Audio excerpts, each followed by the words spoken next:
नमस्कार दोस्तों, मेरा नाम है राहुल और आज के एपिसोड में हम देखेंगे कि कैसे जो एलआईसी की पॉलिसी होती हैं वो आपका नॉर्मल इन्फ्लेशन को भी बीट नहीं कर पाती हैं। जो इन्फ्लेशन है, नॉर्मल महंगाई दर है, वो आरबीआई का मैंडेट है कि वो 2 से लेके 6% तक महंगाई दर रहनी है। हम इसका भी एवरेज लेके चलें, 2 और 6 का 3.5, तो इसको भी आपकी 2 और 4 का 4 होता है, पर इससे भी कम हम लेके चलें 3.5 अगर महंगाई दर बढ़ी इसके हिसाब से, तो उसको भी ये बीट नहीं कर पाती है। एक एलआईसी की पॉलिसी है, ये जीवन ज्योति बीमा करके। इसमें क्या है, इसका इतना हवा बना रखा है, इतने लोगों ने पूछ लिया मेरे से कि ये अच्छी है, ये पॉलिसी इतनी बढ़िया है। इसमें क्या बोल रखा है, ऑलमोस्ट 80,000 के आसपास per month, per year, sorry per annum आपको पैसे देने हैं। कितने साल तक? 15 साल तक। और आपको 15 साल के बाद 80,000 रुपये मिलने स्टार्ट हो जाएंगे। जिंदगी भर तक मिलेंगे वो। कब तक मिलेंगे? जिंदगी भर तक। वैसे सुनने में तो ये बहुत अच्छा लग रहा है, पर मैं आपको इसको दिखा देता हूँ कि ये 80,000 भी नहीं है। एक तो ये 80,400 के आसपास रुपए हैं और मंथली कंट्रीब्यूशन इनका मान के चलो 6,838 रुपये के आसपास का कंट्रीब्यूशन करेंगे। जो ये मैंने दिखा रखा है, लिस्ट दिखा रखी है, ये ऑफिशियल एलआईसी की पॉलिसी की है। मेरी एज के अनुसार, मेरी एज 24 है, तो अगर मैं 24 एज में फर्स्ट 2023 में अगर प्रीमियम देना स्टार्ट करता हूँ, पहले साल में 82,000 दूंगा, फिर 80,400 के आसपास 15 साल तक मैं प्रीमियम भरूंगा। ये है पॉलिसी। इसके बाद इतना 19,60,000 मेरे को क्या मिलेगा? लाइफ इंश्योरेंस मिलेगा, और एक्सीडेंटल वाला ये अलग है। इसमें ही मेरा जो टोटल इन्वेस्टमेंट 12 लाख कुछ रुपए के आसपास होता है। तो अगर मैं 15 साल के बाद ये पॉलिसी बंद कराता हूँ तो सिर्फ मेरे को 13,71,000 रुपये ही मिलेंगे। इसके अलावा मेरे को कुछ नहीं मिलेगा। ये मैं लोन ले सकता हूँ, अगर आपको लोन चाहिए तो ये आप सेक्शन दे सकते हैं, पर इसका ज़्यादा कुछ मेरे को फ़ायदा ऐसा लग नहीं रहा है, क्योंकि इसमें भी एलआईसी ही पैसा कमाएगी अगर वो लोन देगी। तो आपको इसमें कोई, मेरे को लग नहीं रहा कि फ़ायदा होगा लोन में।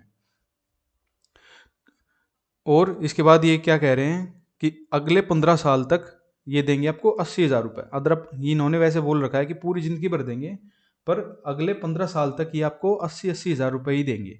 तो मतलब जो 80,000 रुपये आपने 15 साल तक भरे, अगले 15 साल तक तो आपको सिर्फ वो 80,000 रुपये ही मिल रहे हैं।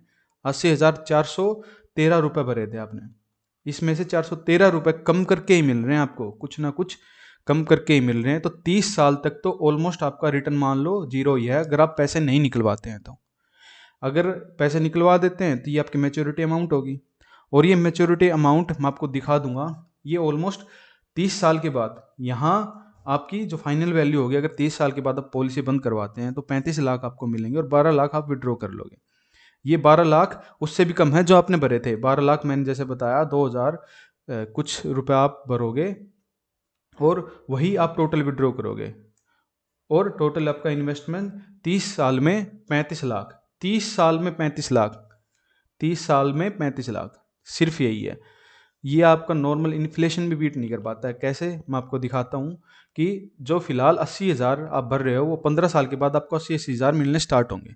तो जो आज 80,000 की वैल्यू है, जो आज 80,000 की वैल्यू है, अगर इन्फ्लेशन 3.5 मैं मान के चलता हूँ, वैसे आरबीआई का मैंडेट है कि 2 से लेके 6 तक महंगाई दर हो सकती है। फिलहाल 7 के आसपास महंगाई दर चल रही है, ये भी आप ध्यान रखो।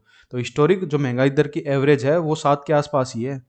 1960 से लेके आज तक की एवरेज 5 से लेके 7 की चल रही है अभी तक। पर अगर मैं मॉडरेट मान के चलता हूँ कि इन्फ्लेशन 3.5 ही होगी, तो जो आज चीज़ 80,000 में आ रही है वो 15 साल के बाद 1,34,000 में आएगी। और आपको पैसे कितने मिल रहे हैं वापस? पैसे आपको एलआईसी दे रही है वापस सिर्फ 80,000।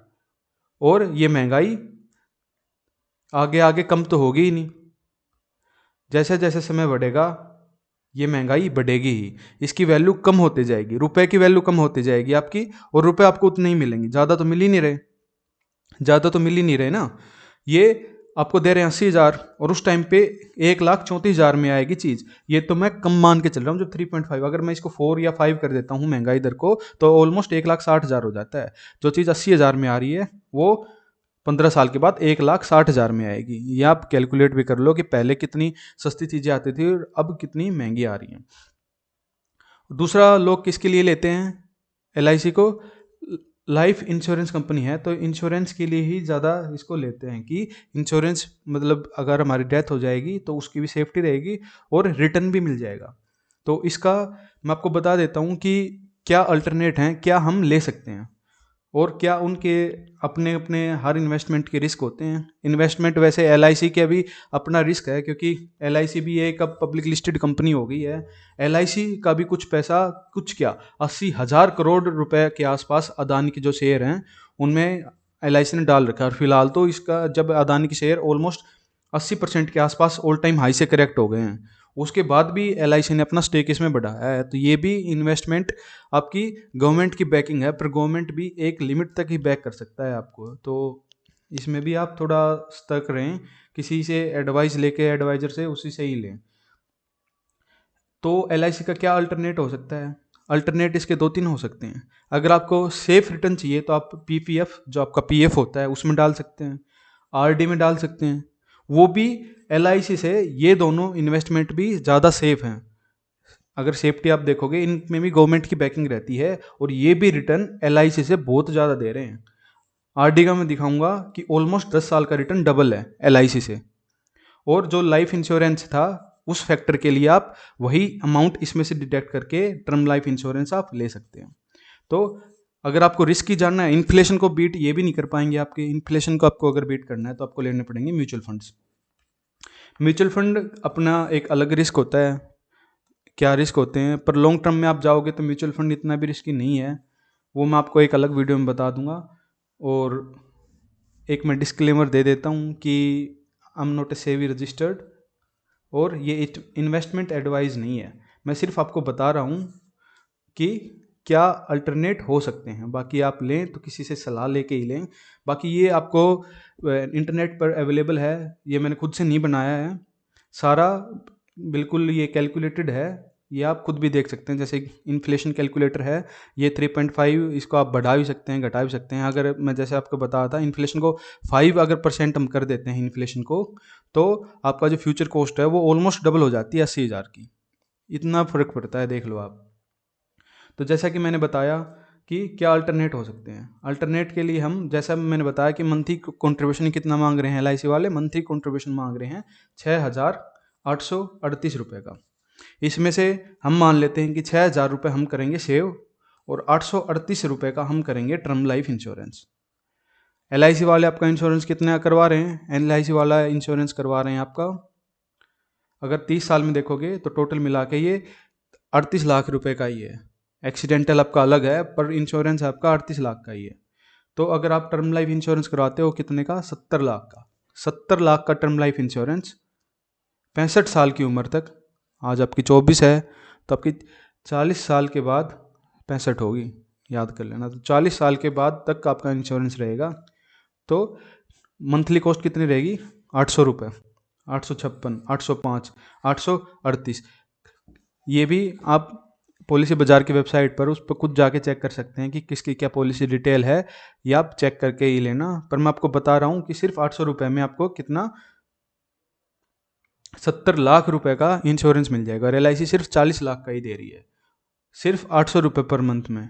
और बाकी जो आपका सेविंग एलिमेंट है उसको आप किस में डाल सकते हो? उसको अगर आप डालोगे 6,000 पर मंथ 15 साल तक म्यूचुअल फंड में। म्यूचुअल फंड का ऑलमोस्ट CAGR 12% के आसपास रहता है, 12% रहता है। अगर आप इसमें, इसका और क्या फ़ायदा है LIC से? LIC में तो सिर्फ आप एक अमाउंट डालोगे जो फिक्स है। म्यूचुअल फंड हो गया या PPF हो गया, RD हो गया, इसमें आप बढ़ा भी सकते हो अपनी सुविधा अनुसार, या कि किसी में कम करना चाहो उस साल में कम भी कर सकते हो, कभी भी निकाल सकते हो। LIC में ऐसा नहीं है, आपने पॉलिसी ले ली तो उसके बाद 15 साल तक तो आप फंस गए। 15 साल के बाद आप निकालोगे तो भी आपको बहुत कम रिटर्न मिलेगा, आपको कम से कम 30 साल का वेट करना पड़ेगा 7% रिटर्न के लिए भी। जैसे मैं बता दूं, ये LIC में हमने टोटल इन्वेस्टमेंट जैसे किया था पॉलिसी के अकॉर्डिंग 12 लाख के आसपास का किया था 15 साल में। और 15 साल के बाद मतलब जो 30 साल पॉलिसी के होने के बाद हमें मिलेगा 35 लाख रुपए, और इसमें से हमने 12 लाख ये हमारे विड्रॉ कर लिया, तो टोटल हमारा 30 साल के बाद रिटर्न 35 लाख का ही है सिर्फ। ये तो हमारा इनिशियल अमाउंट ही है। तो ये CAGR इसकी ऑलमोस्ट 7% की ही है। ये आप खुद भी कैलकुलेट कर सकते हो, ऑनलाइन ये कैलकुलेटर आपको मिल जाते हैं। तो मैंने जैसे बताया कि 15 साल के बाद आपको जो टोटल अमाउंट हो जाएगा वो 30 लाख हो जाएगा। 15 साल के बाद कितना हो जाएगा? 12% की CAGR से 30 लाख हो जाएगा। और यही अमाउंट आपका LIC वाले 15 साल के बाद कितना दे रहे थे? जैसे कि आप देख पा रहे हो 15 साल के बाद ये सिर्फ 13 लाख था, सिर्फ 13 लाख। LIC वाले सिर्फ 13,71,000 रुपये ही दे रहे थे, और ये म्यूचुअल फंड में आपका मिल रहा है 30 लाख। यही नहीं, अब तो और सुनिए, म्यूचुअल फंड का बताया मैंने, ये थोड़ा रिस्की भी होता है, पर अगर यही आप PF में डालो 6,000 पर मंथ, मतलब 72,000 रुपये ईयरली, 15 साल के बाद ये भी 19 लाख हो रहा है। इसमें से 800 रुपये हमने टर्म लाइफ के लिए दे दिया है, तो मतलब आपका इंश्योरेंस तो अलग से है 70 लाख का। ये तो आपका सेविंग एलिमेंट है जो सिर्फ आप बिल्कुल उसी अमाउंट में है। ये मैं एक्स्ट्रा नहीं बताया है कि इंश्योरेंस को आपको एक्स्ट्रा देना पड़ेगा। ये मैंने 6,000 लिए हैं, और जो 800 रुपये का हमने टर्म लाइफ इंश्योरेंस लिया है। तो 15 साल के बाद ये आपका मैच्योरिटी अमाउंट 19,52,000 हो जाएगा। कितना हो जाएगा? 19,52,000। और LIC कितना दे रही है? LIC सिर्फ दे रही है आपका 13 लाख। तो LIC से PF ऑलमोस्ट 19 माइनस 13, 6 लाख, तो PF भी ज़्यादा दे रहा है।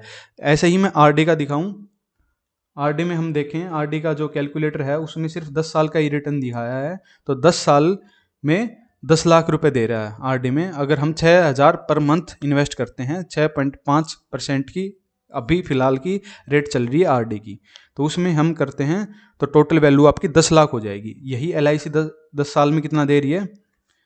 यही आप LIC को देखोगे तो ये 10 साल में आपकी 5,87,000 दे रही है। 6 लाख भी मान के चलो, फिर भी जो RD है वो भी आपको 4 लाख रुपए ज़्यादा दे रहा है।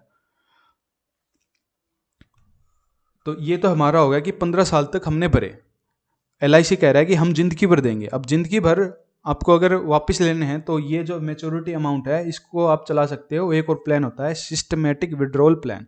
जैसे म्यूचुअल फंड के मैं एग्जांपल से समझा देता हूँ, आप कुछ भी RD का भी PF का भी इसमें कैलकुलेट कर सकते हो, वो आपका ज़्यादा ही आएगा, मैं दिखा भी दूंगा।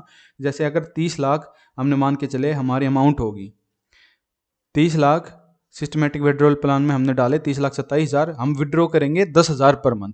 LIC हमें दे रही है सिर्फ आपका 80,000 साल के, मतलब वही आपके 7,000 पर मंथ भी नहीं दे रही, वही आपके 6,800 रुपये के आसपास पर मंथ दे रही है। हम LIC से ज़्यादा विड्रॉ कर रहे हैं, हम 10,000 पर मंथ विड्रॉ कर रहे हैं, मतलब हम साल के विड्रॉ कर रहे हैं 1,20,000। LIC से 40,000 रुपये ज़्यादा विड्रॉ कर रहे हैं। 15 साल तक हम विड्रॉ करेंगे।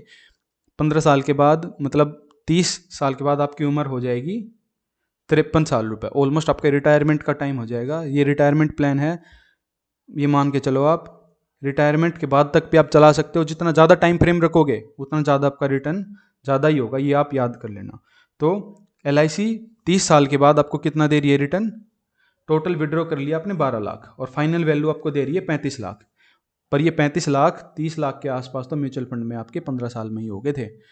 और अगर ये आप देखोगे कितने साल के बाद? 15 साल के बाद, मतलब 15 साल तक हमने चलाई, 15 साल तक हमारी वैल्यू होगी 30 लाख। अब 30 लाख को हमने 15 साल तक 10-10 हज़ार रुपये, मतलब साल के 1,20,000 रुपये विड्रॉ किए, तो हमारी जो मैच्योरिटी अमाउंट है वो हो जाएगी 62 लाख रुपये। कितने? 62 लाख। और LIC कितने दे रही थी? LIC आपको सिर्फ और सिर्फ दे रही है 35 लाख। तो LIC से म्यूचुअल फंड में आपका पैसा ऑलमोस्ट डबल हो जाएगा।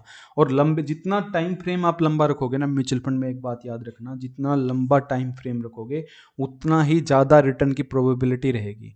वैसे म्यूचुअल फंड रिस्क के अधीन तो रहता ही है, तो यही अगर आप PF में कैलकुलेट करो, PF में SWP चलाओ, PPF में आपका कितना था मैच्योरिटी अमाउंट 15 साल के बाद? 19,52,000 रुपये।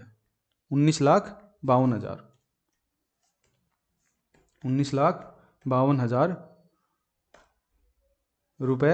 अगर आप विड्रॉ करोगे 9,000 पर मंथ, 9,000 पर मंथ क्योंकि उसके बाद भी आपका फाइनल वैल्यू आपकी 31,000 हो रही है। कितनी हो रही है? 31,000। और हमने विड्रॉ कितना कर लिया? 16 लाख।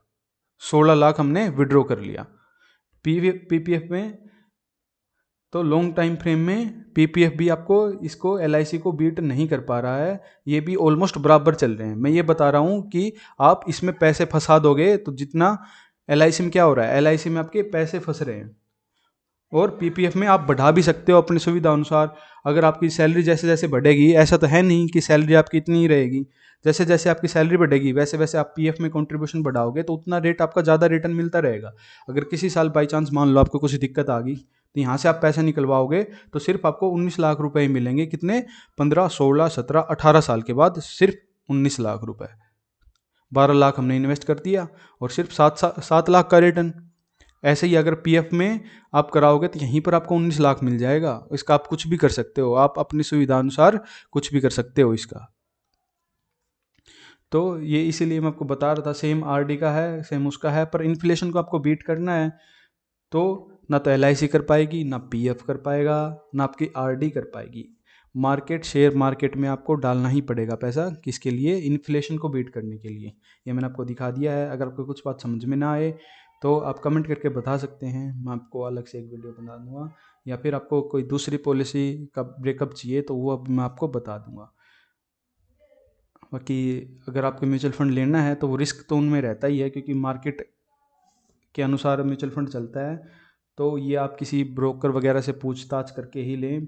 पर लॉन्ग टर्म टाइम फ्रेम में तो म्यूचुअल फंड वैसे मेरे हिसाब से सही रहता है। पर मैं वैसे से भी रजिस्टर्ड नहीं हूँ, किसी से भी रजिस्टर्ड से आप पूछ भी सकते हैं। धन्यवाद।